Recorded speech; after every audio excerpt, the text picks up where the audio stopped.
The Radio Memories Network is brought to you in part by Liberated Syndication, podcast publishing made easy, libsyn.com. That's libsyn.com.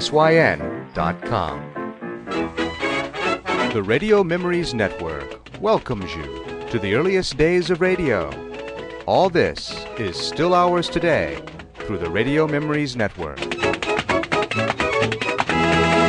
Good evening, ladies and gentlemen of the radio audience.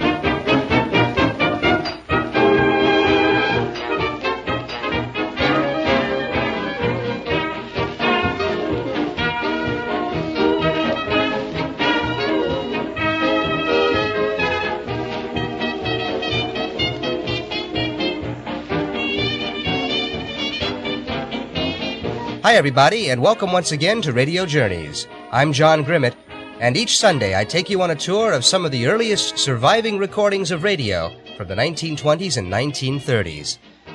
This week we're continuing to cycle through some mysterious serials from 1932. We don't have many dates for these shows, some estimates. We don't have any cast information for most of them, and we don't have even any information about who produced them, the syndication company.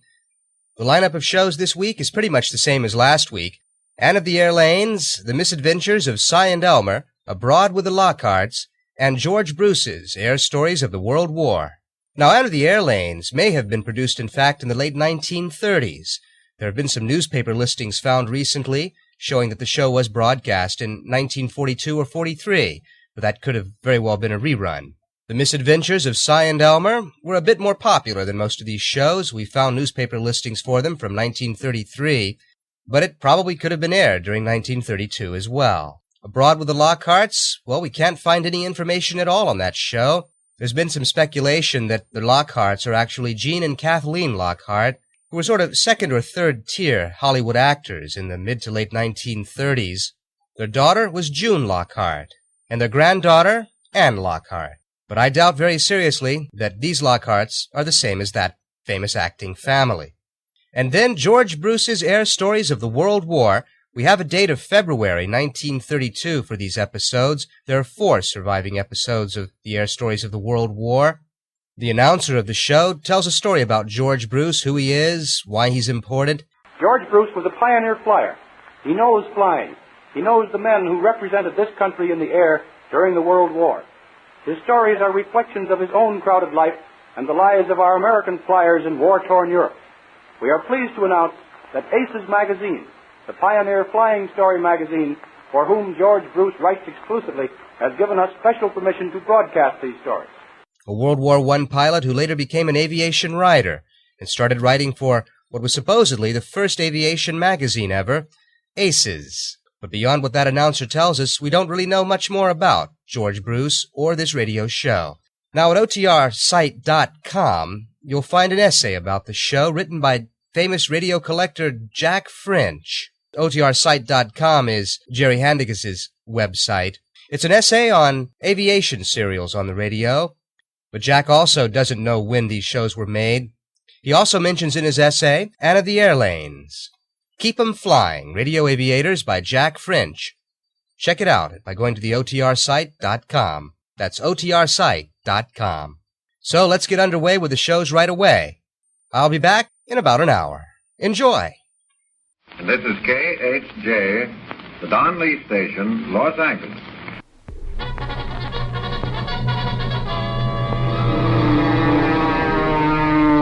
Over valley and mountain, river and plain, through wind and storm, rides Anne of the Airlanes.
Trapped in the cabin of the mighty transport plane that is to be flown to Africa, Ann Burton is forced to hide in the baggage compartment, hoping for an opportunity to escape before Jack Baker and the two diamond smugglers, Vic and Joe, take off from the hidden airport in the heart of the Florida Everglades.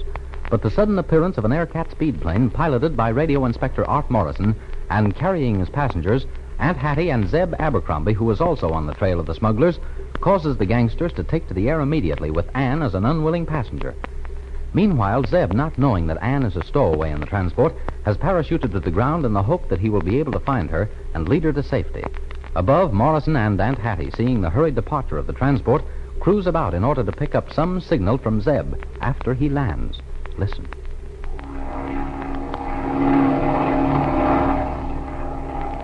Well, now that the transport is out of sight, I think I'll wheel back over that place it took off. See anything of Zeb, Aunt Hattie? Yes, he's down there. Oh, he must have landed in that clearing. Oh, now I can't see him anymore. I'll keep that left wing down and circle, and you can watch him. How's that? I can see him now. Yeah, oh, he's having trouble with the parachute. Seems to be tangled up in the rope. Lucky for him there's no wind today, or that chute would have him all over the clearing. Is he loose yet? There, yeah. He seemed to burst loose all of a sudden. He probably got mad and cut his way out. Still see him? Yes, he's found a trail of some sort. He's going towards the place where the airship took off. We might as well fly over that place. I still don't see how they took off from that lake. We know that Jack must have an enormous supply of gas, and that transport is certainly no amphibian. A what? An amphibian. An amphibian plane is one that's equipped with both pontoons and landing wheels, so that it can land on either water or land. And I'm sure that the interstate ship didn't have pontoons when it took off. No, but Mr. Hart, I think they call them clipper ships. They're not equipped with pontoons, and they can fly off the water. Say, you may have the answer there. Oh, there's that little lake again. And it isn't at all far from the trail or road that Mr. Zeb was on. Oh, I don't see why Ann couldn't have found that road easily enough. Well, when you get down there, Aunt Hattie, you'll find there's plenty of underbrush and swamp between that road and that lake. See Zeb anywhere? Oh, yes. Oh, he's just a tiny speck. But he's working his way toward the lake. Look, there's the shed where they must have kept the airship, and there's a sort of shack just across the water. Well, I don't know just what good we can do here. We haven't any way to land on that water. I suppose Zeb will get back to the road and make his way back to the emergency field like he did before. But, Mr. Art, couldn't we land on one of those open spaces? Hardly. Most of those open spaces are very swampy. Our landing gear would bog right down to the fuselage. Oh, then I suppose we might as well drop some sort of a note to Mr. Zeb so he can bring Ann right straight to the field. That is if he finds her. Say, isn't that someone coming out of that barn or shed or whatever it is? It looks like it. Oh, no, it's some sort of an animal. A dog, I guess. Oh, he's going to swim across the lake. Mr. Art, look. He's not swimming at all. He's walking. Walking? He couldn't. Well, he's walking right across the lake. Mr. Art, that lake isn't over 6 inches deep. Say, I'm beginning to get the idea. We'll drop down and zoom over that lake, if that's what it is, and see if my idea is right.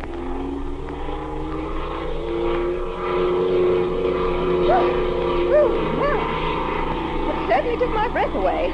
The way you dropped down there. Yes, it certainly scared our little friend the dog. Look at him go, right down the middle of it. Say, that water's the same depth all the way. That's it, all right. I'm afraid I don't understand just what it's all about, Mr. Art. I think, Aunt Hattie, that we found out how those boys have been able to keep the location of their landing field a secret from the ships that fly over. I'll bet that under that water is a concrete runway. But how are you going to tell? Well, I'm just sure enough of it to try a landing. That is, if you're game enough, Aunt Hattie. Mr. Morrison, that is a reflection on my character. If you're game enough to try to land, then I'm certainly game enough to land with you. The fact is, that's about all I can do. Knowing that Ann's somewhere around here, hurt for all we know. I hardly think she's hurt, Aunt Hattie. Remember that radio message from headquarters saying that they heard her over the plane's transmitter not very long ago? No, she's probably hiding either in the improvised hangar or in the underbrush. She probably hasn't recognized this plane and is afraid to show herself until she's sure. Yeah, well, we'll know in a minute or two. You don't suppose that gang's left anyone around here to guard the place, do you? Not much to guard when they take off. No, I think we'll find the place perfectly safe. Better fasten that belt. We're not sure about this plane, you know. That's it. Here it is. That wasn't bad at all. That water sure puts the brakes on the wheels. I suppose we might as well taxi right over to that shed.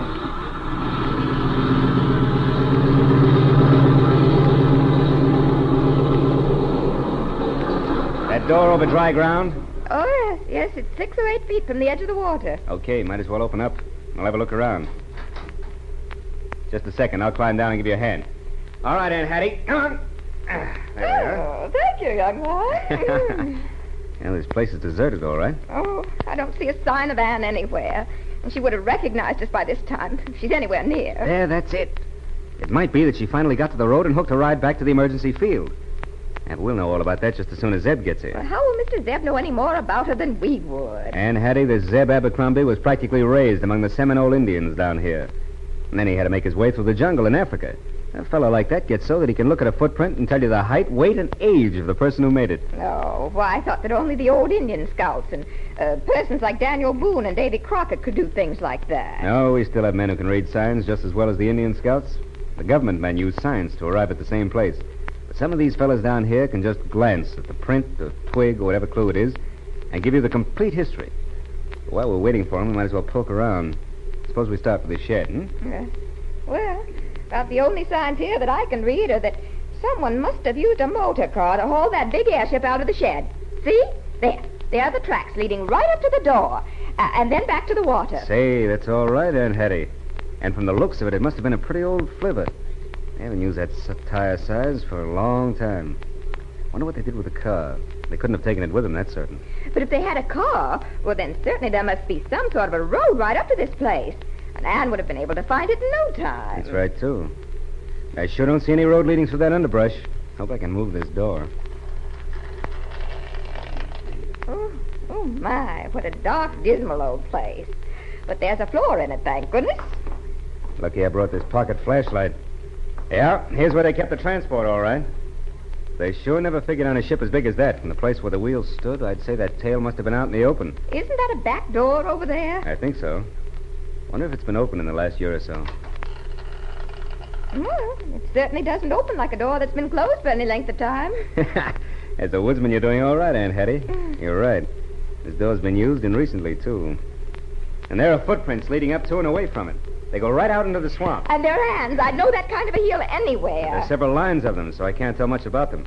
We might start following them and see if we can... Oh, maybe it might be well to wait for Mr. Zeb. We might erase something that would tell him a lot. It might be best. He ought to be here any minute. We could take a look at that shack and that shed that's built alongside of it while we're waiting for him. Well, we'll go around the edge of the runway to avoid the water. Well, here we are. Say, it looks like someone moving inside that shack. You know, it might be. Well, I finally made it. I tried to take a shortcut, but I finally had to get back on the road. Too much mud. Road? Sure, the road. The one that leads up to this place. I'm afraid we haven't found that road yet, Zeb. We couldn't see a place where it leads in here. I'll show you that in a minute. But I was just looking at that cement road underneath that water. Them fellas sure fixed it up so you couldn't spot it from the air, all right. Must have a spring dammed up somewhere to keep water on it all the time. Did you see anything of Anne, Mr. Zeb? Nope, not a sign of where she'd ever been close to the road. But here, I'll show it to you. Come on around to this lean-to on the side of the house. Well, there's the flivver, all right. I still can't see how they got it out of here. Them fellas are sure tricky, all right. The way they've got this road fixed is as cute as a bug's ear. Look here. Look now when I pull down on this rope. Watch that back wall of the lean-to. For the love of Mike, the road leads right out of the back wall of the lean-to. They just pull it up like an awning. And it looks like there must have been another car here since the rain, too. And if you ask me, it was not only a car, but a pretty heavy truck. Nope, look, it was a couple of trucks. And they were both loaded up plenty. Hey, they come right through here and turned around on the cement there. You can see where they riled up that muddy film on the cement. But there sure ain't no footprints on that road like a girl might have made. Well, there are plenty of her footprints at the back door of the shed where they kept the airship, and they lead right out into the swamp. And then we'd better have a look at them. You lead the way, Art. Okay, we'll go around the edge of the water here so we don't get our feet wet. What's that piece of paper in the bushes there? There, right over there. Looks like a piece of paper that must have been blown in there and blown in there hard. Maybe during that hurricane the other day. Only that paper hasn't been wet since it landed there. And it rained cats and dogs right after the storm. I'll get it. Here it is. Looks like a note. It is. It's a note that Anne started to write and then stopped for some reason. It says, Jack just left before you. And then stops. Mr. Art, you don't suppose that someone happened to come along? I don't know what to make of it. It looks like she was intending to leave. Yeah, she was intending to leave it on the ship for Jack, which shows that she isn't on the ship herself. Say, Zeb, where did Zeb go? He went around the side of the shed to have a look at the prints back there. Oh, here he comes. Did she go into the swamps, Mr. Zeb? No, but that's the funny part of it. The last track sure coming along the side of the shed up here to the front. And if you look real close, you'll see that they end right here at the edge of the water. Shows that she might be on that airship. She couldn't be. Here's a note she started to write to Jack. You can see for yourself. Huh? Oh, I can't make anything out of this stuff. Why, it looks like somebody was figuring up their income tax or something. Oh, you've got the wrong side. Let me see here. Say, let me look at that. 614 1 2 5. This is an old government code. Yeah, it was discarded several years ago now, if I can just remember. I think I've got it. Decoded, it says, heading first for Cape St. Roque, South America. Girl is stowed away safely. Now, who could have written that? Maybe Jack wrote it and left it. Oh, but surely Anne isn't on board that ship. She just can't be, that's all. Yeah, it looks like she is, Aunt Hattie, and she seems safe enough for the time being. But it wasn't Jack that wrote that note because he doesn't know that code. I wonder. Listen. We're climbing into that Air Cat and getting back to Springfield so that I can do some checking up. Huh? It looks like when you join up with airships to catch crooks, all you do is jump into them and then jump out of them. In you go, Miss Jackson.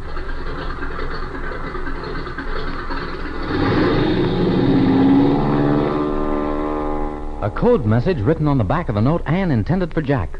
Could it be that someone else entered the plane? Meanwhile, back in Springfield, have Pete and Kay, with the help of Bobby, been able to find out any more about the mysterious dock? We plunge into more thrills, more adventures in the next chapter of Anne of the Airlanes.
This is KHJ, the Don Lee Station, Los Angeles.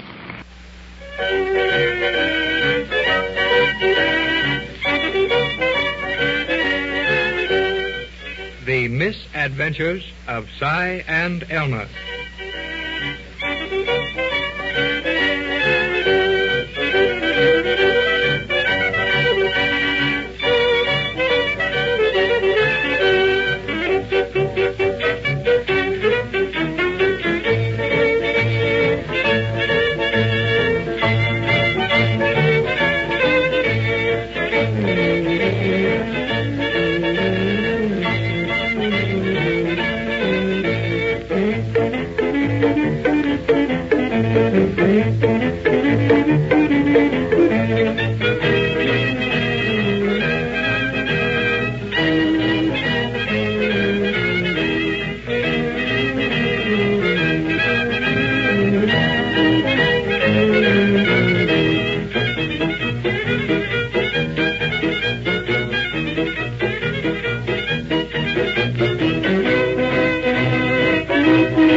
Prairie Junction wouldn't be any fun for anyone after dark. And to Cy and Elmer, who faced the prospect of a 2-mile walk down a dark branch line track with a band of desperate criminals waiting for them, it is mighty serious business.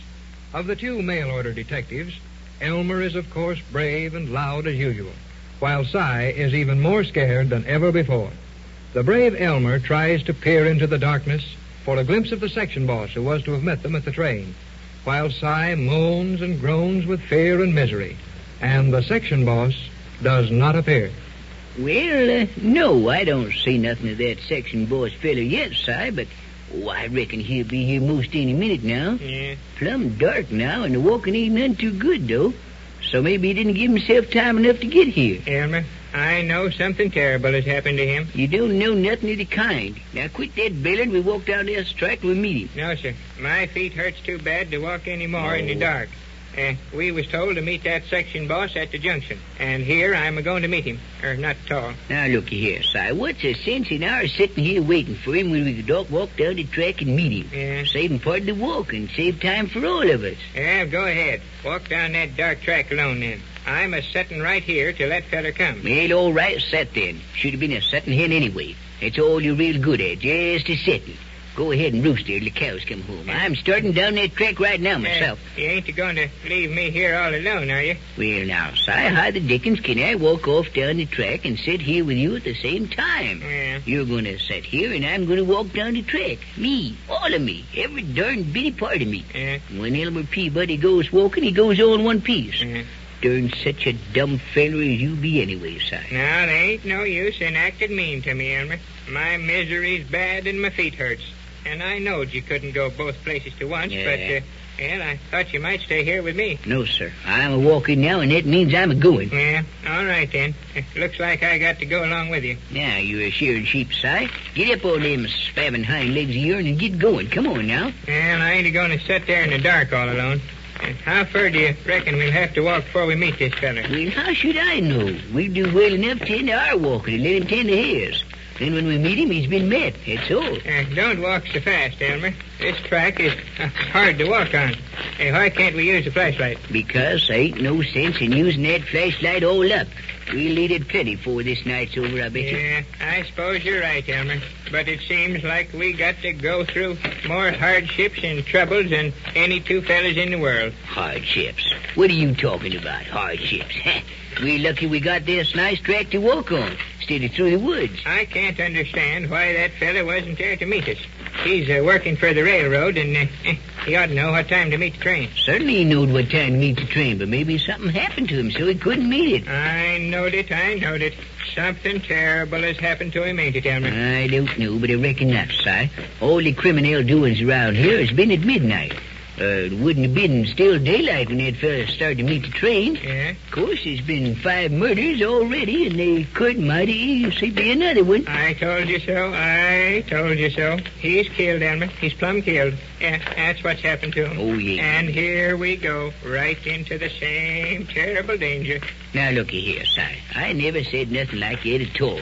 I meant that something in his work most likely kept him from coming on time. Now, what in tarnation are you sitting down for? I ain't going a step further. I'm going to sit right here till that section boss, or Daylight, one of the two of them comes. You do no such thing. Get up here and walk. Come on, get up here. No, sir. My misery hurts too bad, and my feet is all full of cinders. Oh, Dad, blame your cinders full of feet. I mean your finders full of your feeders find. Oh, Dad, blame it. You're just scared, that's all. Scared to go ahead. Well, maybe I am. Anyway, I ain't going another step until I know everything is all right with that section boss. First thing we know, we're liable to walk right into the same thing that happened to them other fellers. Now, look here, Si. For the last time, you're going to get up and walk, or I'm going to go off and leave you. You hear me? Yeah. We got 2 miles to walk to that railroad camp, and there ain't no danger till we do get there. Yeah. And if this boss feller has been hurt, all the more reason to get there quick. I just can't walk, Elmer. What's the reason you can't? Well, my knees, my legs, they won't hold me up tall. Hey, walk on your hands and knees then. No baboon like you ain't got no business trying to walk on his hind legs nohow. Oh, my knees is a-shaking so bad they won't move my feet. Si Perkins, you're a coward. I ain't no such a thing. You're a coward, and what's more, you're a sissy. Oh, Elmer. And what's more, you're an old canvas-back duck. Now, look here, Elmer. You can't talk that way to me. We can't. Who says I can't? I say so. Who are you? I'll show you who I am. I'll show you. Yes, you won't show nobody. You just no moss-back, sissy, baboon coward. Now, that's too much. Too much. I'm a-going back to the junction and wait for the next train to Pumpkinville. Yeah, go ahead. Go ahead before I slap you back there. Go on, get going, get going. It looks awful dark back there toward that junction. I don't know if I... Elmer, wait a minute. Where are you going? I'm going to their section camp, of course. Wait a minute. I'm a-going with you. Yes, you are. You ain't got the nerve. Well, I'll show you if I ain't.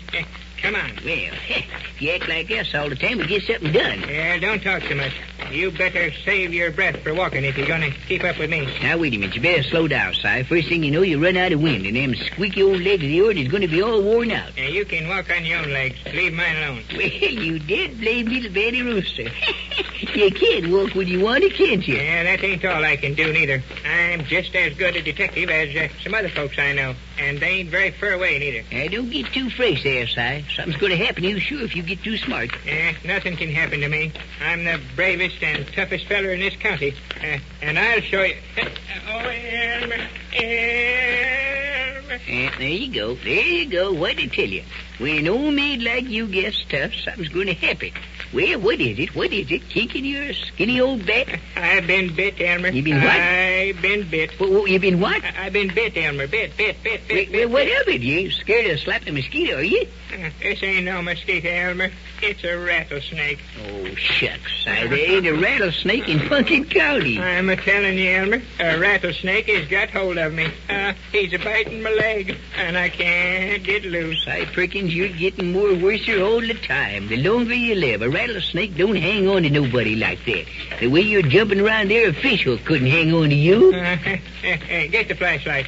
Look quick, Elmer. It's a-hurting awful bad. I'm a-getting sick right now. Hurry, Elmer.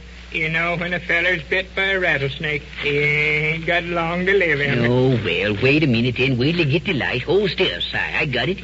There, now, where's the snake? Where is it? Sticking right in my leg there. Hurry out and pull him out, Elmer. I can't stand to look at it. Will you hold still till I... Now, what... Elmer, are you just going to stand there and laugh and let this rattlesnake chew my whole leg off? I'm trying not to laugh, Si, but...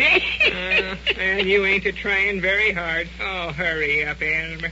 I can feel that poison spreading all through me. I'm a-getting mighty weak, like. You just looked at your leg here and you laughed, too. Huh? Well, why, Elmer, did that snake leave that awful long sticker in my leg? That ain't nothing to laugh at. That big long sticker ain't nothing but a piece of barbed wire, Si. Barbed wire, Elmer? Barbed wire laying right alongside the track here. And when you stepped on it, the other end flew up and hit you in the leg. Barbed wire rattlesnakes. Well, it hurt plenty bad, and it scared me just as much as if it had been a regular snake. Yeah, certainly it scared you, but that don't mean nothing. Wasn't very nice of you to laugh at me. How would you like it if something happened to you and I started to laugh? Say, if anything happened to me, it'd be too darn scared to laugh. Now pick up your stuff there and we'll get it going. I got to turn out this flashlight and save it. Well, next time you hear me holler, don't be so slow turning it on. If it had been a snake, he could have bit me all over. Say, will you quit worrying about snakes? No self-respecting snake would be seen in the same county with an old crybaby like you. Come on now, let's go. Come on. My goodness, it'll be daylight before we get there now. That'll suit me fine. I'd rather detect in the daylight anyhow. Hold on there, Si. Wait a minute. Seems like I seen something down the track a piece. What'd you see, Elmer? I thought I seen some kind of a light. Yeah. I had a feeling that danger was a-watching us, Elmer. Oh, shucks, Si. You're always feeling danger. Come on. Wait, Elmer. I seen it. What? A little light come on and then went right out again. That's it, all right, Si. And I got an idea what it is. Yeah, so have I. And if we don't run before he gets a chance to kill us... Kill nobody. I bet that's a section boss, Si. He's waving his light for us to see. Hold steady now, and I'll wave mine back. Watch now. There goes his. 1, 2. Yeah. Here goes mine. 1, 2. Yeah. Now listen, Si. Listen close. What do you hear, Elmer? Listen, Si. Listen. I don't hear nothing, Elmer. Well, I don't either. And that's what I don't like about it. Is it friend or foe that is coming down the track toward our brave detectives? Your announcer will tell you when you may hear another episode of Si and Elmer over this station.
Lee Station, Los Angeles.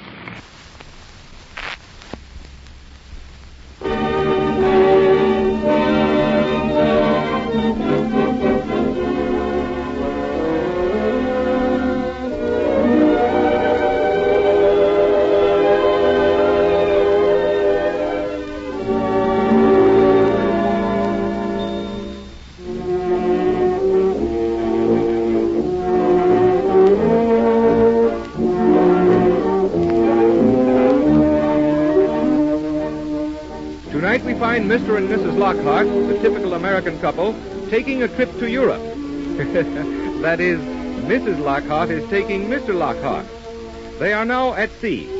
As you probably know, Mr. Lockhart is the average American businessman, blunt, comfortable, knows his own mind, enjoys his business, and would much rather have gone fishing. Mrs. Lockhart is the pleasant type of American wife, a thorough housekeeper, belongs to the women's club in the literary society of her town, and still retains the spirit of romance. We pick them up as they sit in their deck chairs on board a transatlantic liner bound for England.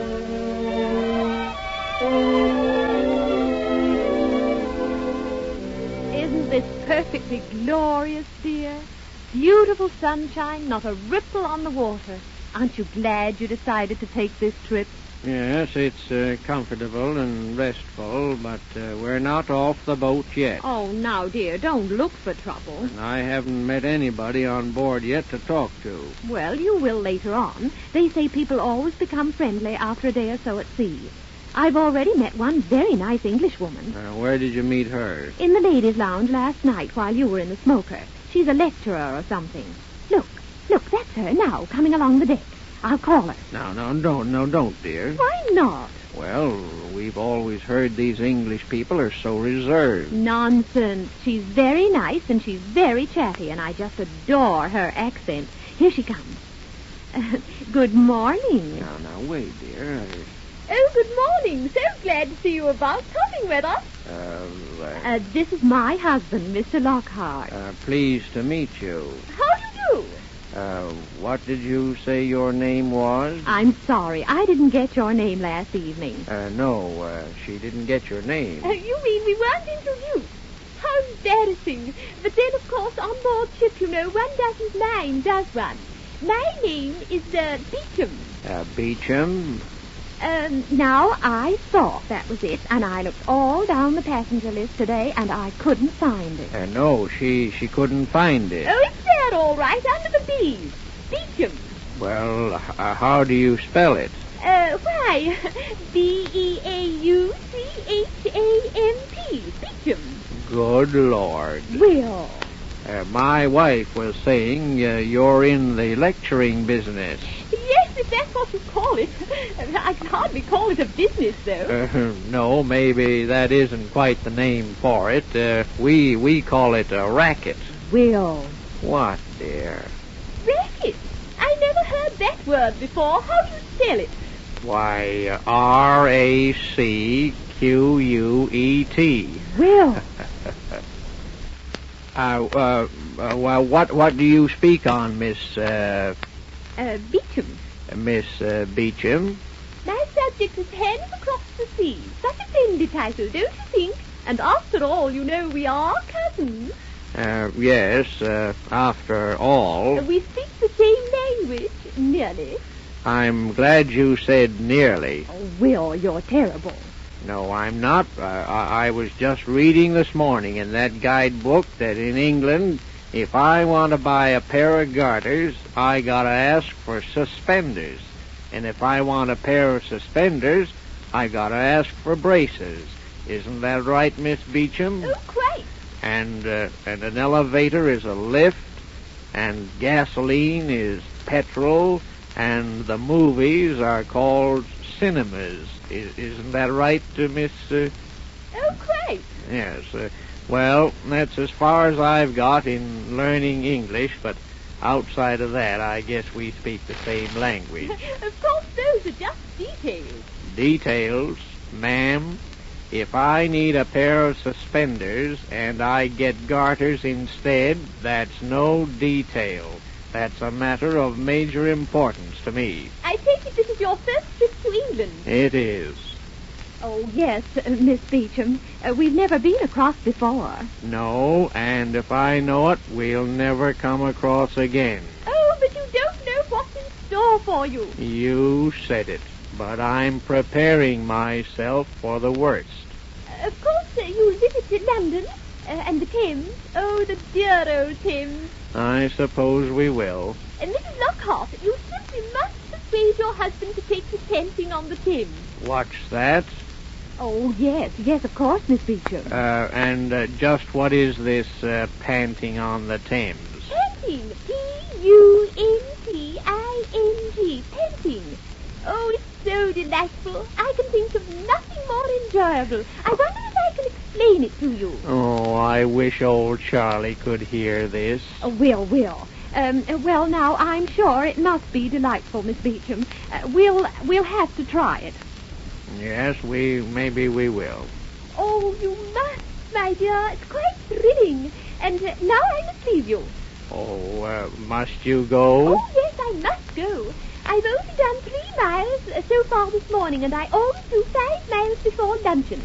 It's 8 miles around the boat, you know. I'll see you at tea time, I hope. Goodbye. Goodbye. Goodbye. Well, panting on the Thames. Wouldn't you like to try it, Will? My dear, before I lose my breath and start panting on the Thames... Yes, dear? I've got to lose my mind and start picking on the coverlets.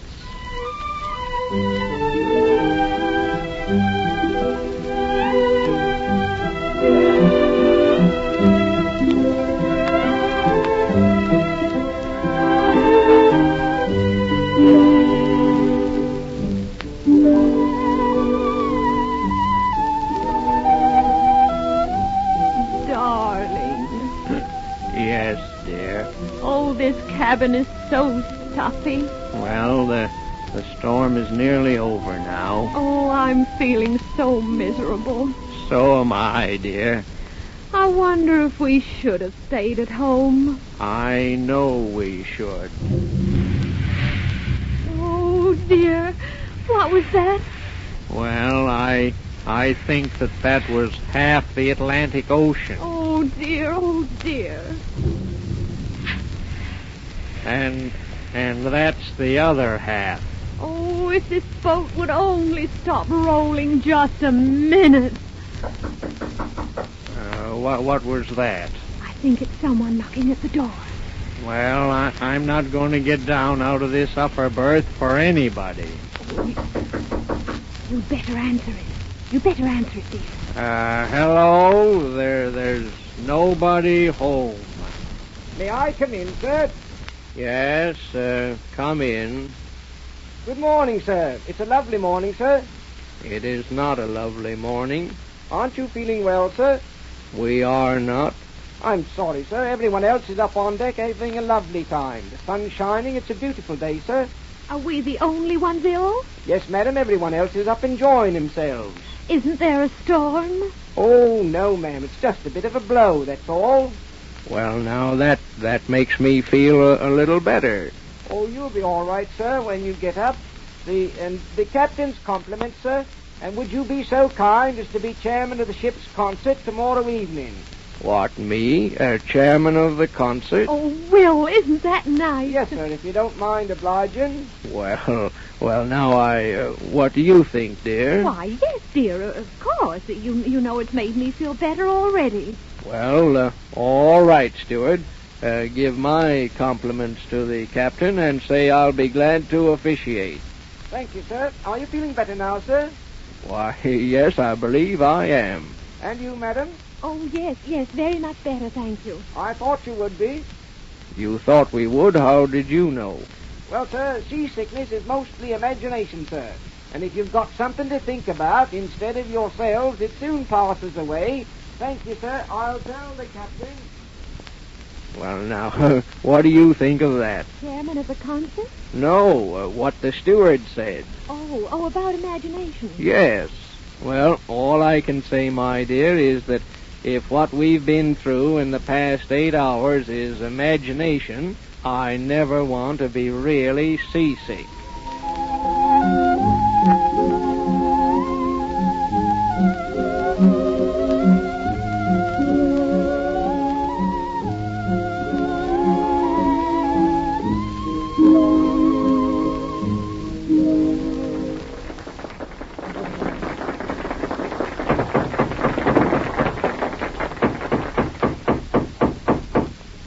I'm sure we have all enjoyed Mr. Wimmer's rendition of that last number.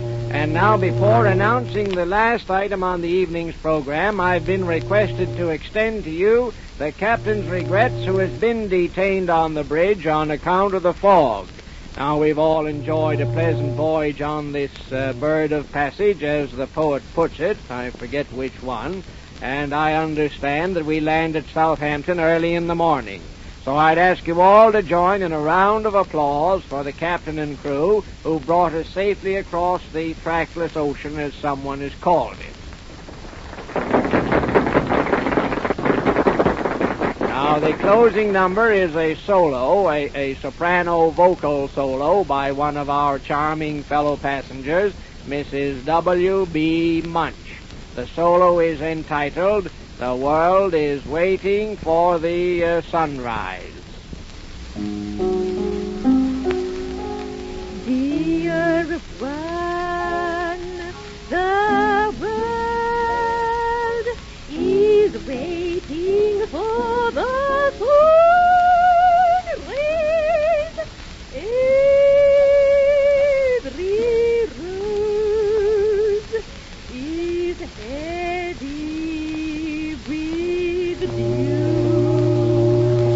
The thrust on hay is sleeping neat, is pouring on my heart is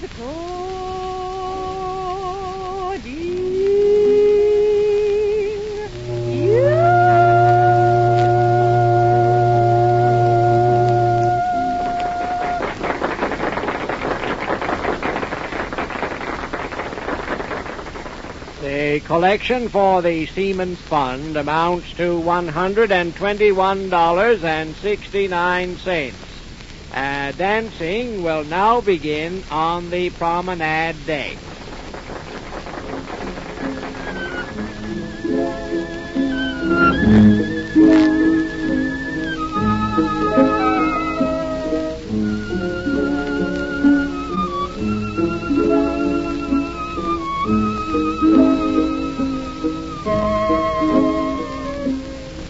Dear, did you open the porthole a little? Yes, dear. We must be up early in the morning. Yes, dear. Good night. Dear, you were splendid tonight as the chairman.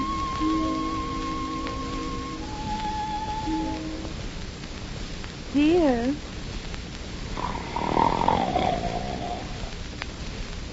Good night, dear.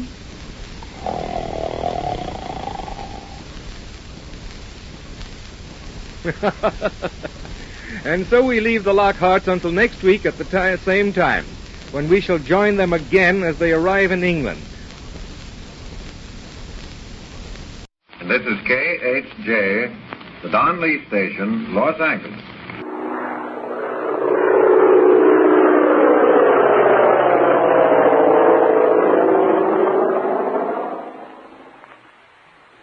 Ladies and gentlemen, we present another in the series of air stories of the World War by that ace of all air story writers, George Bruce. George Bruce was a pioneer flyer. He knows flying. He knows the men who represented this country in the air during the World War. His stories are reflections of his own crowded life and the lives of our American flyers in war-torn Europe. We are pleased to announce that Aces Magazine, the pioneer flying story magazine for whom George Bruce writes exclusively, has given us special permission to broadcast these stories. This is the story of two American pursuit pilots, two friends, the giant Richie King, whose muscled hands could bend an iron bar, the big man who seemed afraid of nothing, and little Mark Bourne, the pint-sized scholar who was afraid of himself and worshipped his big flying mate as a hero. The pair are waiting to make their first solo flights on the training school field. A cadet has just ground looped and been killed in the crash. Mark Bourne is terrified.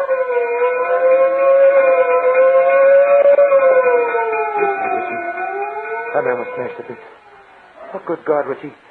We're next, you and I'm shaking like a leaf. Come on, Half-Pint. Stiffen your guts. When the inspector calls, just go out there and fly, that's all. Hey, Richie, aren't you scared a little bit? Certainly not. Why should I be scared? Hey, you hadn't ought to let this get on your nerves, kid. Oh, no. You're different, Richie. You can see a thing like this and be ice cold. Why, you'll trot out there grinning and cover yourself with glory the first time up. Me, the only thing I'm not afraid of is a book, I guess. Oh, forget it, kid. You got the brains, haven't you? Brains are just as good as brawn and sometimes better. Take it easy. I can't. I'm sweating. I'll never be able to fly, Richie. I'll never get that airplane off the ground. My God, the instructor's looking at us. We're going to be next. Hey, you. King and Bourne, snap into it now. Climb into those crates and steam. Let's see you do better than the last man, or I'll murder you. To get out of your wrecks alive. There better not be another crack up around here this morning. Richie, I know this will find all my life. I'll never make it. Come on, Half-Pint. I'll see that you get in your cockpit anyhow. I'm flying with you, ain't I? Come on, kid. Get going now. Up with you. Smash up those training ships and you'll be grounded for good. Snap into it.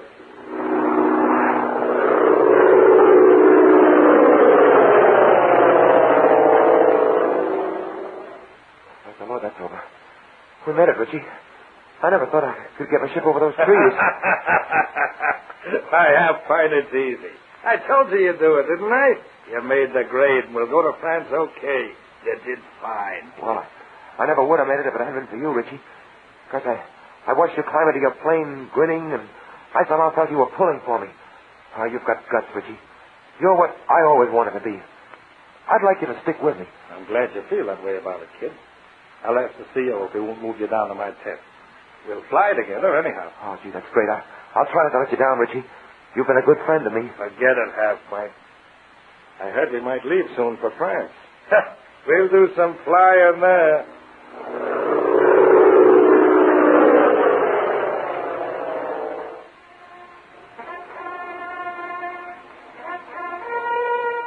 All right, you new men, you're in France now. Line up over there. You got a job right off.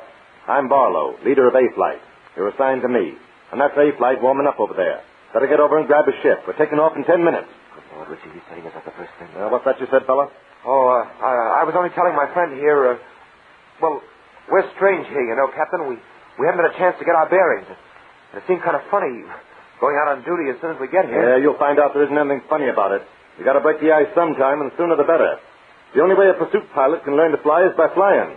What does your friend think? I agree with you, sir. I want to get up. I'd like to get a crack at the Germans right away, sir. That's the way to talk. However, if the little fellow feels nervous after the long trip up here, well, I'll mark him off as sick. Oh, no, Captain. Please, I've been looking forward to it. I want to stick with my friend, only, well, I want to go. Right. Nobody who comes up here and hangs around ever learns to fly. A pursuit pilot only learns after he's been here a month, if he lasts that long. Now, there's your ship. Get to it. Well, Half-Pint, looks like we're off for the Jerry's at last. Yeah. Well, here's my ship. Honest, Richie, you're the bravest man I ever knew. Oh, good heavens, Richie. That's blood smeared on the cowling there. The blood of the fellow who flew this ship before me. And I'm taking his place. Well, don't look at it, kid. Here's my hand, Half-Pint. Oh. Good luck, kid, and lots of it. Oh, thanks, and good luck to you, Richie. You're the best friend I ever had. I'm scared to death right now, but I'll try to stick with you. Good luck.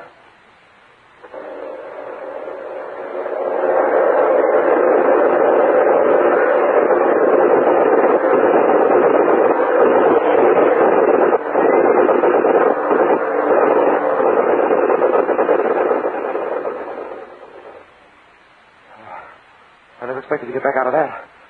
Those two fuckers almost had me, sir. It was queer. It seemed as if the ship suddenly began to fly itself. I heard my guns going, and the fuckers just fell out of sight. Phew, I was scared green. I don't know how I got back. Listen, kid, you put up a great scrap. I never saw a prettier piece of flying. You're a natural flyer, son. No. I'm afraid it was just plain stupid luck, Captain Barlow. I couldn't see a thing. Well, tell me, are all the men back yet? Oh, no. Jerry's got a couple of us, I'm afraid. Oh, well, there's Richie King. There's Richie coming down over there. No, kid. That's not your friend King, I'm afraid. No? Where is Richie? He was flying near you, Captain. Hey, tell me, something happened to him? Something happened to Richie? Isn't he coming back? I'm sorry, Bourne. He wasn't killed, was he? Oh, no. No, they couldn't have got Richie. Oh, my God. Richie was killed, No, huh? kid. Richie wasn't killed. I saw it all. He started to dive with a couple of Jerrys riding his tail. And the Jerrys drove him down into their territory and forced him into a landing. I leveled off and saw his ship was all right. A bunch of Germans ran at him just as he climbed out. I'm afraid your pal's been captured, kid. They'll send him to prison. Prison? Yeah. There's a stockade at Tobruk. That's where most of our boys go. Damn sight better than going down in flames. Oh, yeah, but a prison encampment. It'll kill him, Captain. It'll be worse than dying for Richie. Oh, this is terrible. You see, sir, you didn't know him. There wasn't a man in this outfit as fearless, as good a fighter as Richie King. Oh, they can't keep him in that prison. Hey, look, I'll go after him. Now, don't go crazy, kid. Your friend No, listen, Captain, please. Tonight, I'll go after him. I'll fly over the line. I can do it. I'll find a way. I can get into a German uniform. I can speak some German. I'll get into that stockade and get Richie out of there if it costs him my life to try it. Well, you sure got a nerve, Bourne, but nothing doing. You wouldn't have a chance. Don't be foolish. Your pal's in there to stay, and you might as well forget it. I'm sorry.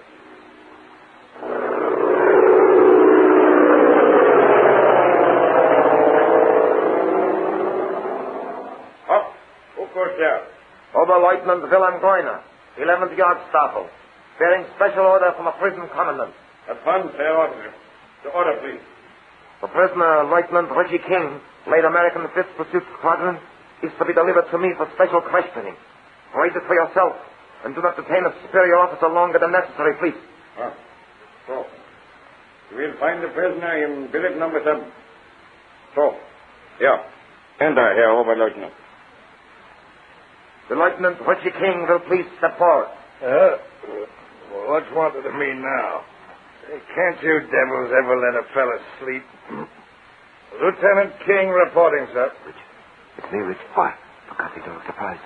And don't talk. There's a sentry right outside. You, the half-pint. My God. Yeah, I've come to save you, Rich. I'll get you out of here right now. Come to save me? My good God, man. See, Richie, this is the greatest moment of my life. When I heard you were captured, I could have died. But I can get you out of this hell, old man. Look, I spiked the plane. The CO refused to let me have it, but I took it anyhow. Then last night I got the chance. When I got over the line, I crashed, and the ship burned in no man's land. But I found a dead German officer, and I stole his uniform and papers. And the stuff got by. I got away with it, kid. I forged an order to get in here, and, well, now I'm going to get you out. God, boy. Come on, man. Wake up. We can make it. We can walk right out past that sentry. There's a flying field not far from here. We'll steal a Fokker and make a run for it. Don't you get it, old man? I'm going to escape. Good God, man, why did you try this? They'll capture us, sure. They'll shoot us down like rats. You'll be hung for a spy, and I'll get it, too. Oh, of all the damn Richie me. You think I'm going to risk my neck in this crazy game with you? We'll have all of Germany after us. Why, Richie, my God, you're not afraid. Afraid? Why, you damn little fool. Of course I'm afraid. What? You think I want to get murdered in this fool escape? I know when I'm licked. I'm not going to risk my neck again. I did my share, and now I'm taking it easy. They almost shot me to hell and gone on that fight up there. If you think I'm going to be a target for those squareheads again... Listen, Richie, listen. I got over the line, didn't I? You can't turn me down. You can go back alone, then. I'm not going to risk my life now when I can do a couple of months in this stockade and get free when the war ends. I'm done with it, see? I'll get out of here before the gods get wise. I'm through with this war. Leave me be and go on, beat it. I'd be a fool. No. I've been a fool. I thought you were about everything a man should be. Why, hell, I've looked up to you as a kid to a brave ideal. Oh, you and your brave ideals. I know when I'm well off. Now, listen, Richie. I've risked my life to come over here and get you. And now I find you've gone coward after your first taste of real air fighting. And I thought I was yellow. I thought I'd give my skin an attempt to save a real man. Well, by God, there's a Fokker waiting to be stolen on that field, and I'm going to make the attempt. I came over here after you, and by God, you're going back with me. You're batty as hell. Leave me alone. Get out. Quiet. We're both going to walk out of here and past that guard. We're going to get to that field, and we're going to get that plane. Now, listen, you. There's a Luger pistol in my pocket. If you open your mouth, I'll make one sound, I'll let you have it. I'll get you before they do, and I mean it. Come on, we'll go now.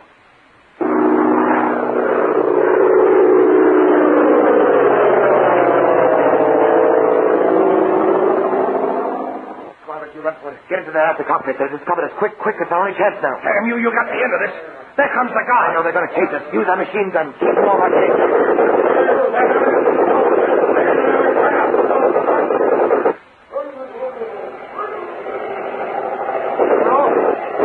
Use that gun, please. Hurry up, fast, pal. There's 10 pockets to transfer. Oh, my God. Wait a minute. Go on. Fight to me. Stop longer in the fight. Use that gun. There, that's the way. Keep off. That's right. Hold them off. Keep back. Get up in that cockpit and fight, you fool. Go on. Show them how brave you are. Fight. Give it to them, you hero. Let them have it. They'll never make it. Oh, God, we can't make it. Go on. Keep off. I'll get you there. You can go back and be a great hero. You can get a medal for your daring escape. Fight them off, King. Keep them off. I'm hurt. They got me. I'm sorry. I'm all blood. Right through the back. Go on, Doctor. Go on. You got the guts. Get home. Don't let him drop you, kid. You always was a better man than me. Give it a go. Wait, hold on, Richie. I'll get you there. Oh, God, I'm sorry I got you. But you held him off, Richie. Good boy. I'll get you home now. You'll be all right, Richie. You'll be all right now, boy.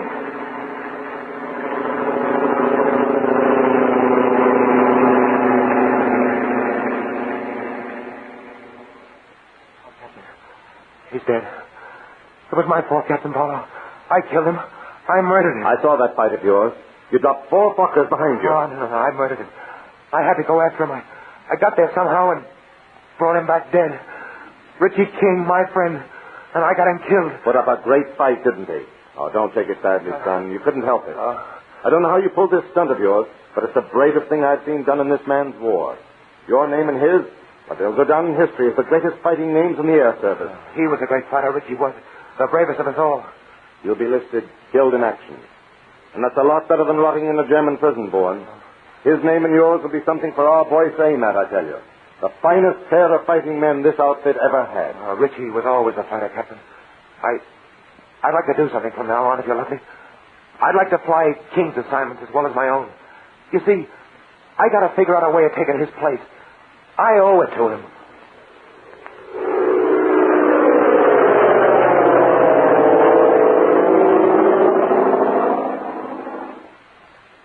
We hope you have enjoyed this dramatized story of George Bruce as much as we have in presenting it. Every month, there is a feature story in Aces magazine by this great flying air story writer, and your news dealer will be happy to supply you. The second known surviving episode of George Bruce's Air Stories of the World War, from February 1932, most likely. I dare say George Bruce's Air Stories of the World War is a cut above the rest in terms of production quality. Some very nice early radio acting going on there. Also some good sound effects. Must have sounded really good to listeners in 1932. Now, next week, we're going to do pretty much the same thing. 4 more episodes of these 4 shows. Most of these were scheduled in the late afternoon hours. At least one of them, probably abroad with the Lockharts, may have been scheduled for early afternoon, a time when homemakers were listening to the radio. Now, just in case you're wondering, there are a lot of other 1932 radio serials that we'll be playing here on Radio Journeys in the coming weeks and months. Some of my favorites include Family Doctor, also the World Adventurers Club. So there's a lot more of these serials to come as we move through 1932, the first year when a large number of radio shows survive for us to listen to today. Now, we may not have gotten the very best of programming from early radio, but what we do have is still well worth listening to. So come back next week and listen once again to Radio Journeys as we step back to 1932. I'm John Grimmett. Have a great week, everybody.